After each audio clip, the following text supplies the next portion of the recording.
Hello friends, welcome to this new lesson. हमारे मध्य प्रदेश के previous year questions की जो फैक्ट्स वाली सीरीज़ है उसमें फॉरेस्ट चल रहा है। आज फॉरेस्ट ख़त्म कर लेंगे हम, उसके बाद जो नेक्स्ट लेसन होगा उसको शुरू करेंगे। पहला जो फैक्ट देखते हैं कि मध्य फॉरेस्ट रिसर्च इंस्टीट्यूट कहाँ पे है। देखो, जो फॉरेस्ट रिसर्च इंस्टीट्यूट है एक्चुअली वो देहरादून में है, तो उसकी जो रीजनल ऑफिस एमपी में कहाँ है, जबलपुर में है। ठीक है। मध्य प्रदेश में कितने बायोस्फीयर रिजर्व हैं, तो 3 बायोस्फीयर रिजर्व हैं। पचमढ़ी है, पन्ना है और अचानकमर अमरकंटक, ये 3 बायोस्फीयर रिजर्व हैं। बायोस्फीयर रिजर्व्स क्या होते हैं, इसमें ना ऐसे जोन्स बटे होते हैं। जैसे ये वाला कोर जोन होता है और ये बफर जोन होता है। बफर कोर जोन में थोड़ी रिस्ट्रिक्शन ज़्यादा होती हैं, बफर जोन में रिस्ट्रिक्शंस थोड़ी सी कम होती हैं। एक बायोस्फीयर रिजर्व में national park, wild life sanctuary सब आ सकते हैं। ठीक है। ये जो तीनों बायोस्फीयर रिजर्व हैं, ये तीनों ही यूनेस्को के जो मैन एंड बायोस्फीयर रिजर्व्स के प्रोग्राम में आते हैं। इसमें से जो पन्ना है वो अभी 2020 में लेटेस्ट, पन्ना बायोस्फीयर रिजर्व तो पहले से ही था, लेकिन ये जो man and biosphere reserve programme में 2020 में जुड़ा है। ठीक है। पचमढ़ी बायोस्फीयर रिजर्व कब बना, 3 मार्च 1999 को बना। अगर आप कमेंट में इन दोनों के डेट बताएंगे कि ये दोनों बायोस्फीयर रिजर्व कब बने तो मुझे बहुत अच्छा लगेगा। ठीक है, आपके लिए होमवर्क हो जाएगा। अगला देखते हैं। यहाँ ये जो क्वेश्चन है इसमें पूछा है कि पर पर्सन मध्य प्रदेश में कितनी, एक बंदे के हिस्से में कितनी फॉरेस्ट आती है। तो देखो, फॉरेस्ट का एरिया कितना है मध्य प्रदेश में, 77482 स्क्वायर किलोमीटर है। ठीक है। और मध्य प्रदेश की पॉपुलेशन कितनी है, 7 करोड़ है। तो हम क्या करेंगे, इसको डिवाइड कर देंगे। तो जब हम इसको डिवाइड करेंगे तो पर पर्सन कितनी फॉरेस्ट हिस्से में आई, 0.00106। तो ये डाटा थोड़ा सा ध्यान रखना है, इसको ध्यान रख लो। तो भी डिवाइड वहाँ एग्जाम में कर नहीं पाओगे, तो इसको ध्यान रख लो आप, 0.00106 स्क्वायर किलोमीटर पर पर्सन। ठीक है। अगला क्वेश्चन है आपका कि जो माइनर फॉरेस्ट प्रोड्यूस स्कीम है वो कौन से ज़िले में चल रही है, तो सियोनी, जबलपुर एंड बैतूल में चल रही है।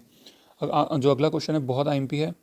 Madhya Pradesh state small forest product, एक एसोसिएशन है Madhya Pradesh state small forest product, जिसको हम बोलते हैं लघु वनोपज। ठीक। तो वो जो कोऑपरेटिव यूनियन है वो कब बनी, तो 1984 में बनी। ये क्या करता है, जैसे जो ट्राइब फॉरेस्ट होती है उसमें ट्राइबल्स होते हैं, वो जो प्रोडक्ट निकालते हैं छोटे छोटे, जैसे शहद हो गया या दूसरे लाख हो गई और आयुर्वेदिक कुछ औषधि हो गई, तो ये जो एसोसिएशन है कोऑपरेटिव यूनियन, वो उसकी क्या मार्केटिंग करता है, उसको बेचता है। ठीक है। तो जैसे कि ये हनी और जो दूसरे हर्बल्स हैं, औषधीय चीज़ें हैं, उसको विंध्यन हर्बल्स के नाम से बेचा जाता है। ठीक है। 1984 डेट ध्यान रखना। मध्य प्रदेश में जो लाख है, लाख जो बना एमपी में बनता है, वो कहाँ पे, कौन से ज़िले बनाते हैं, तो मंडला है, जबलपुर है और शहडोल है।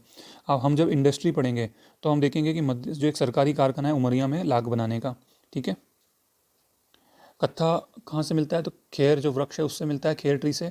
कत्था में मेडिसिनल प्रॉपर्टी भी हैं। ठीक है। कत्था क्या होता है, जो वुड होती है ना इस खेर ट्री की, खेड़ वृक्ष की, तो उसको उसको उसको प्रोसेस करते हैं और कत्था बनाया जाता है। अगला फैक्ट है वन राज्यिक महाविद्यालय मध्य प्रदेश में कहाँ है, तो पहला वन राज्यिक महाविद्यालय है, कॉलेज है बालाघाट में, जो कि 79 में बना, देन बना बैतूल में। ऑर्डर ध्यान रखने के लिए ट्रिक बता रहा हूँ, BA BE बेब, तो बेब से BA बालाघाट एंड BE से बैतूल। तेंदू का जो है लार्जेस्ट प्रोड्यूसर है मध्य प्रदेश, 30% तेंदूपत्ता हमारे मध्य प्रदेश में ही बनता है। ठीक है। तेंदूपत्ता बीड़ी बीड़ी बनाने में काम में आता है। Social forestry scheme Madhya Pradesh में कब शुरू हुई, 1976 में हुई। अगला फैक्ट है आपका कि पंचवन योजना किससे रिलेटेड है, तो ध्यान रखना, जिन एरियाज़ में फॉरेस्ट 33% से कम है वहाँ पे पेड़ लगाए जाते हैं, उससे ये पंचवन जो योजना है रिलेटेड है।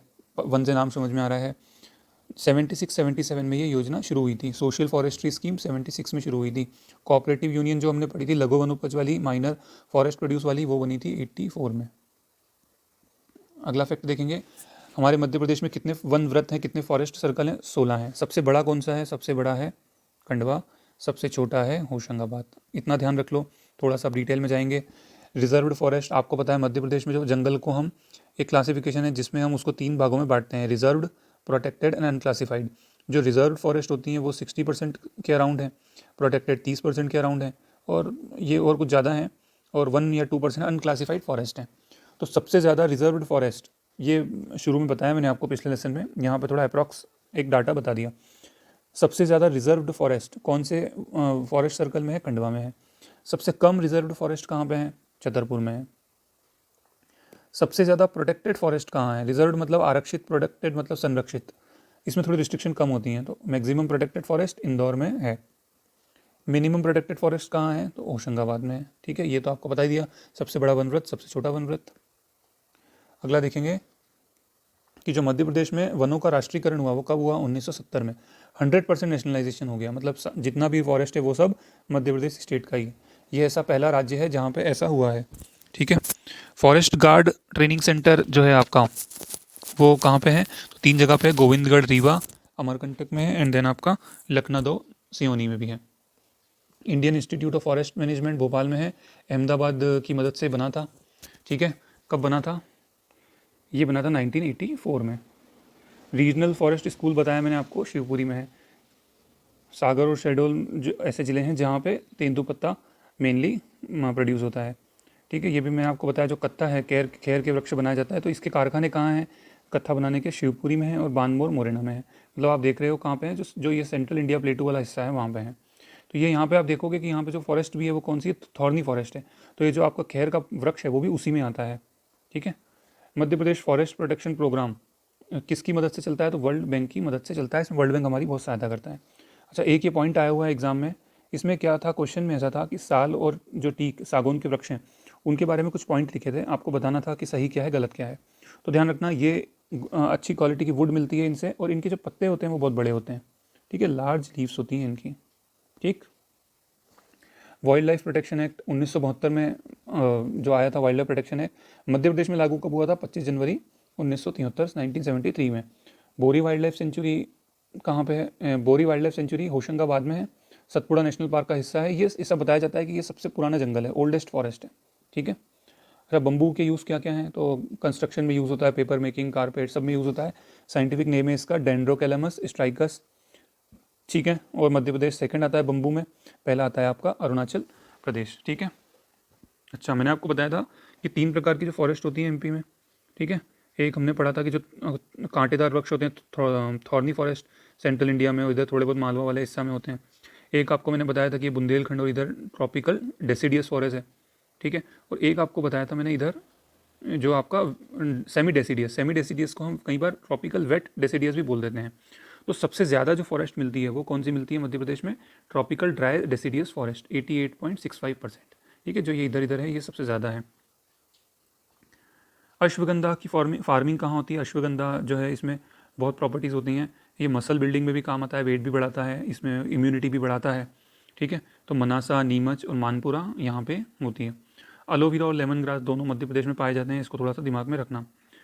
जो साल के जो वृक्ष होते हैं, साल के जो बीज होते हैं, उसके जो बिजनेस करने की जो किसके पास अधिकार है, सिर्फ मध्य प्रदेश गवर्नमेंट के पास ही उसका अधिकार है। ठीक है। आगे हम देखेंगे कि मध्य प्रदेश में एक मेडिसिनल प्लांट मिशन जो है वो शुरू किया गया था 2008 में और 9 में। तो इसके क्या क्या, अगर आपको इसके बारे में कभी लिखने के लिए आएगा तो ध्यान रखना कि इसमें क्या दी जाती है। एक तो ग्रांट दी जाती है, कुछ आर्थिक सहायता की जाती है कि जो किसान है वो औषधीय पौधे उगा सकें। फिर इसमें वर्कशॉप भी है, वर्कशॉप मतलब कैसे उगाना है ये भी बताया जाता है। नर्सरी है मेडिसिनल प्लांट्स की, मतलब आप नर्सरी से प्लांट्स ले जाओ और उसको उगाओ इस तरह से। इसमें क्या नहीं होता, इस मिशन के अंतर्गत उसकी ट्रेड नहीं होती। मतलब आप अगर कहो कि इस मिशन के अंदर औषधि पौधों को खरीदा जाएगा फिर उसकी ट्रेड होगी, तो ये चीज़ नहीं होगी। आर्थिक सहायता दी जाएगी, बताया जाएगा कैसे उगाना है, और नर्सरी है। फिर 2008 और 9 में ये स्कीम आई थी, इसको ध्यान रखना। अगला फैक्ट है, ईजी है, कि मध्य प्रदेश में जो बायोडाइवर्सिटी बोर्ड है वो कब बना था, 2001 में बना था। इसके जो मध्य प्रदेश बायोडाइवर्सिटी बोर्ड के जो चेयरमैन है वो सीएम है, मतलब अभी कौन है, शिवराज सिंह जी चौहान।